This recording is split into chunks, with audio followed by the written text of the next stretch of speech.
High hello welcome Soma lifestyle. আশা করি তোমরা সকলে খুব খুব খুব পিতার দ্বারায় ভালো আছো এবং আমিও পিতার দ্বারায় তোমাদের ভালোবাসায় ভালো আছি।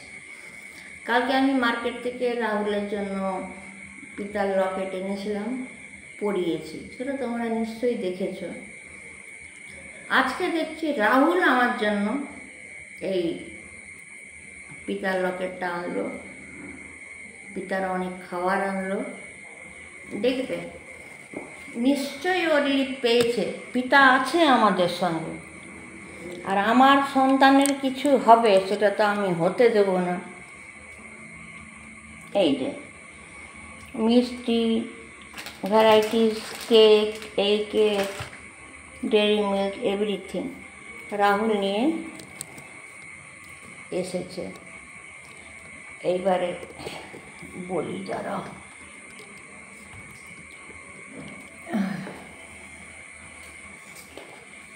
তো কালকে পড়িয়েছিলাম, আজকে আমার জন্য নিয়ে এসছে। কোনো মানুষ এমনি তো আনবে না, তার ফল পাবে। তাই পিতা আমাকে, রাহুলকে যথেষ্ট সাহায্য করেছে পদে পদে পদে পদে। এবং আমি আর রাহুল একা, এটা আমার আর রাহুলের জন্য একটা স্মরণীয় মুহূর্ত। চিতায় শোয়া অবধি আমি মনে রাখবো, বা রাহুলেরও এটা বোধহয় স্মরণীয় মুহূর্ত। তার কারণ যে রাহুলের চোখটা কোথায় খুলে গেছে। এই যে শিফটিং, রাহুলের আগের থেকেই শরীর খারাপ, ঠিক আছে, তার মধ্যে ও শিফটিং মালপত্র আনছে। এবারে আমি এখানে আমাকে অনেক রূপে দাঁড়াতে হয়েছে রাহুলের সামনে। আমি জানতাম মানুষরা ধোকা দেবে, 100% না, 500%। নিজের মানুষও ধোকা দেবে, নিজের বন্ধু বান্ধবীও ধোকা দেবে। এটা আমি আগের থেকেই জানতাম, না যে আমি মা। তো যাই হোক, প্রথম রাহুলের পাশে অ্যাজ এ মা হয়ে দাঁড়িয়েছি। রাহুল যখন শিফট করছে, রাহুলের বাবা হয়ে দাঁড়িয়েছি। রাহুল যখন শুয়ে আছে, দেখে বুঝতে পারছে, মানে আমি পাচ্ছি যে তার দিদির জন্য মন খারাপ করছে। সেখানে দিদি হয়ে পাশে বসে মাথায় হাত বুলাচ্ছি এবং দেখছি বন্ধু বান্ধবীদের হোয়াটসঅ্যাপে পাঠাচ্ছে, স্যালাইন চলছে, কোনো কারোর রেসপন্স নেই। একটা বন্ধু বান্ধবী হয়েও ওর পাশে। এবং ডোডোর শরীর খারাপ, তাকে দেখা। তাহলে কী ধরনের আমাকে এই সাফারটা করতে হয়েছে।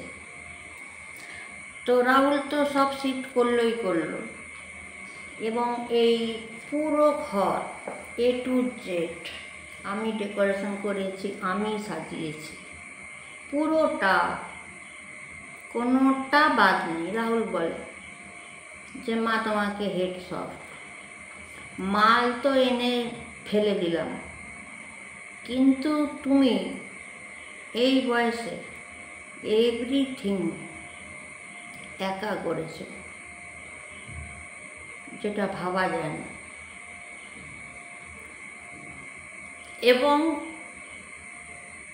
একসঙ্গে পড়ে গেছি, এক শিফটিং। এবারে আমি পুরনো ফ্ল্যাটে গেছিলাম, ঘরে এসে দেখছি ব্যাস রাহুলের অবস্থাটা খারাপ, বমি করে যাচ্ছে খালি। ব্যাস আমি তো ওখানেই গেলাম,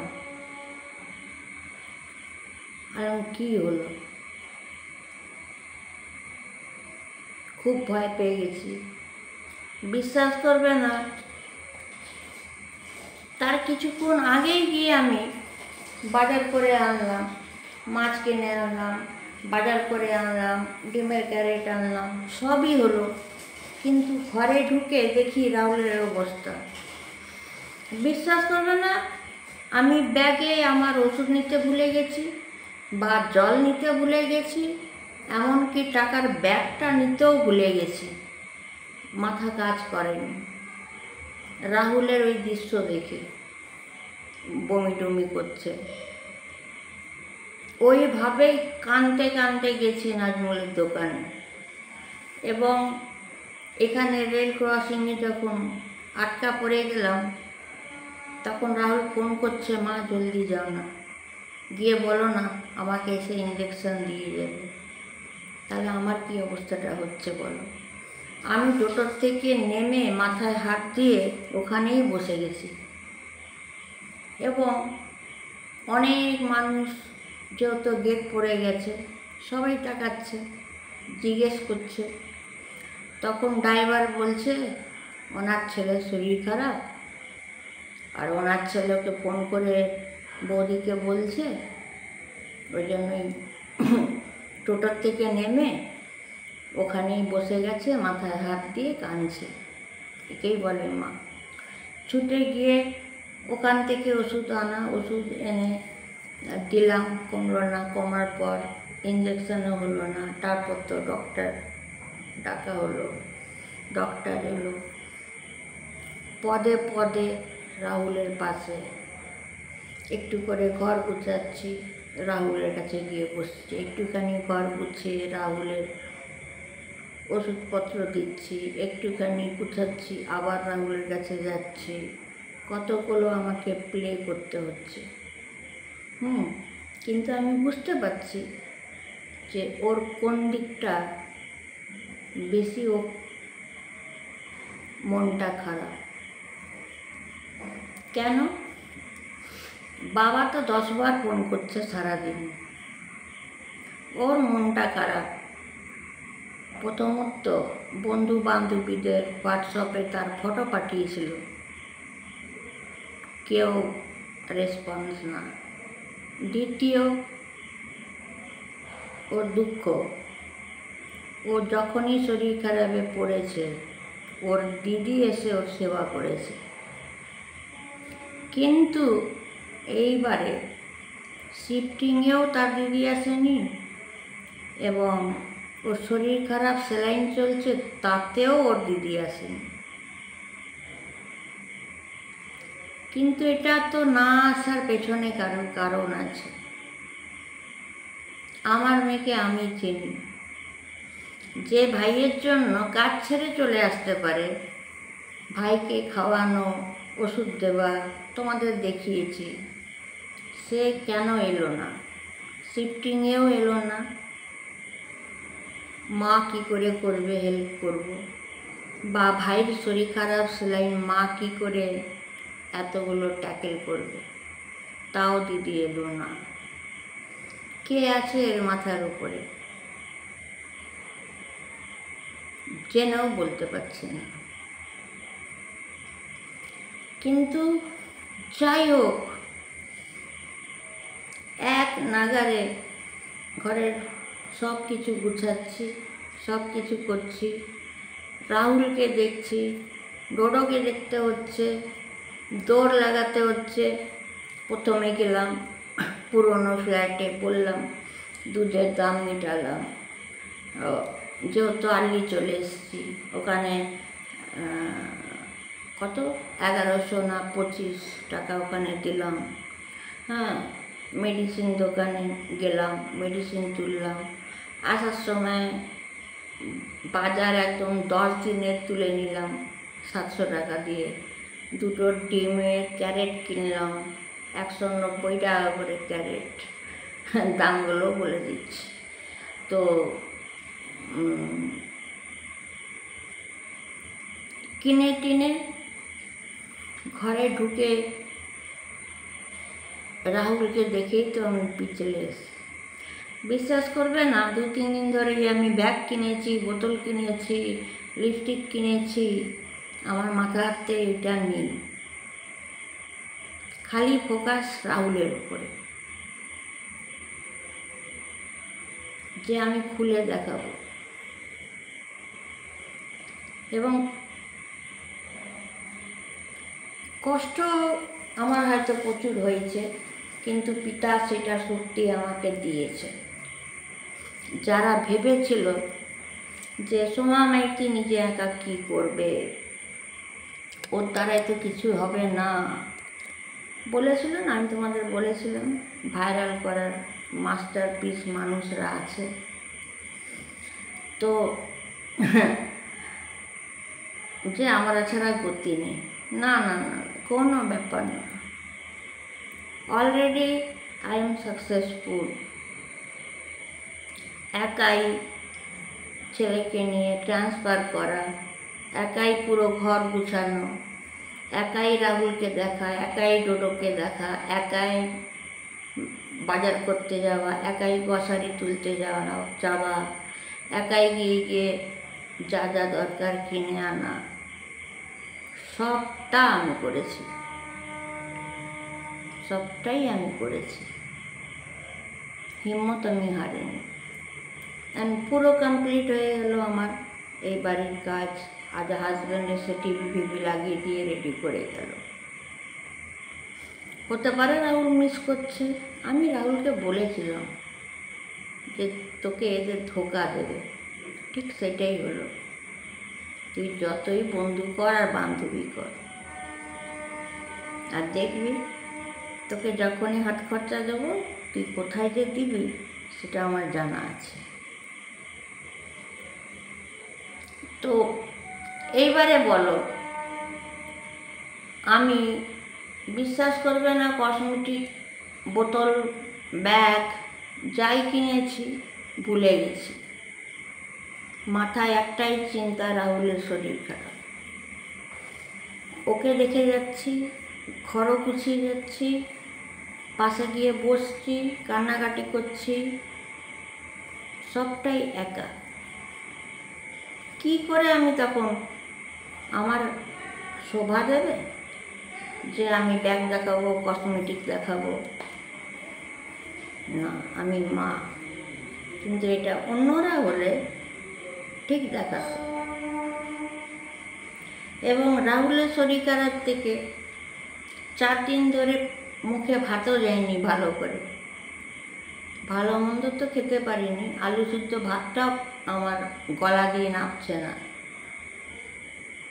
যেহেতু আমার ছেলের শরীর খারাপ। এবং প্রতিটা জিনিস যা যা আমরা হ্যাকেল করেছি বা আমি যেটা হ্যাকেল হয়েছি, এই সকলকে নিয়ে, প্রত্যেকের রূপ নিয়ে রাহুলের পাশে দাঁড়ানো, ওকে বোঝানো, বুঝতে পেরেছি। আমি ভাবি কিছু কথা, আমার খুব হাসি লাগে জানো। অনেক মানুষরা অনেক কিছু বলেছে রাহুলকে বা আমাকে, সেই কয়েকটা কথার উত্তর দিই। কেউ একজন বলেছে, মানে কোন এক মা বলেছে, তুমি কোটিপতি হয়েও তুমি ভিখারিপতি। তো তাকে বলবো, আমি যদি কোটিপতি হয়েও ভিখারিপতি, তাহলে যেই ফ্ল্যাটে তোমরা ঢুকছো, তাহলে এই ফ্ল্যাটটা কি ভিখারিপতি কিনেছে না কোটিপতি কিনেছে?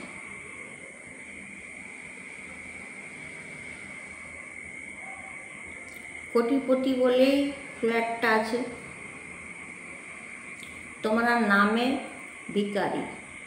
তাহলে আমাদের 4 চাকায় গাড়িতে ঘোরাটা ভিখারিপতি। ভাবো, এটা কেউ বলল, এতটাই মূর্খ। কোটিপতি হয়ে ভিখারিপতি যদি হই, তাহলে ফ্ল্যাটটা কিসের, গাড়িগুলো কিসের, ফার্নিচারগুলো কিসের? তোমরা একটু করে দেখাও। আবার একজন বলে আমি যদি হিসাব করি রাহুলের কাছে আমি অনেক টাকা পাবো। তো তাকে আমি বললাম, একটাই বলবো, আরে তুমি তো বলেছিলে আমাদের 2 টাকা বিষ খাওয়ার টাকা নেই, তাহলে আবার রাহুলকে কখন দিয়েছো টাকা? নাকি অন্য কিছু করে? যাক, বললাম না। যারা বলে বিষ আনার পয়সা নেই, তারা আবার কি করে বলে রাহুলকে যা দিয়েছি আপনাকে দিতে হবে? কতটা মূর্খ বলো। রাহুলকে দিয়েছ আর পারমিশনে দিয়েছ, আমার পারমিশনে দিয়েছ? দাওনি। কেন দাওনি? পারমিশনটা কেন নাওনি? তাহলে আমায় কেন শুনতে হবে? তোমার প্রবলেম, তুমি রাহুলকে দিয়েছ, তুমি বোঝো। যাদের বিষ খাওয়ার টাকা নেই সে তারা আবার রাহুলকে টাকা দেয়, বেশ ভালো। আবার কে বলে আপনার স্বামী থেকেও স্বামী নেই, তাকে বলি আমরা ডক্টর ফ্যামিলি এনআরআই। তোমাদের হয়তো হাজব্যান্ড ওয়াইফরা থাকবে না, ছেড়ে পালাবে, কিন্তু কোটিপতি ঘরের ছেলে আমার হাজব্যান্ড, কোটিপতি ঘরের বৌমা আমি। আমার হাজব্যান্ড ওকে সার্ভিস করে, মেয়ে কাজ করে। মূর্খ এইটুকুনও বলতে জানি না। এই জবাবগুলো উচিত দেওয়া।